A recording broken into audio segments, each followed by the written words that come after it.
Hello guys, welcome back to the channel. In this today's video, I'll be showing you how you can tag someone after posting on Instagram. Alright guys, let's get into it. Here I have opened my Instagram application on my phone, and the first thing we have to do if we want to tag someone is going to our Instagram profile. We can click on our Instagram profile button right here, and you can select the post you want to tag someone in, and I'm gonna go with this post. So just tap on the post, and then you can click on this three dots button on the post, guys. This one, sorry. Okay, and then there will be several options for you, and you're going to click on edit option.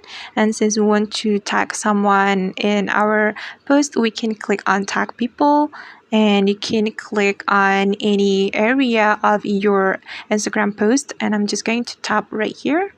Okay, and you can search for a user. For example, I'm going to tag this one, and now the account has been added to our Instagram post. And then once you're done, you just need to click on this check mark button. Okay, and just click on this check mark button again. Alright guys, and now someone has been tagged on our Instagram post, and that's how we can tag someone after posting on Instagram. I hope this tutorial will be helpful for you.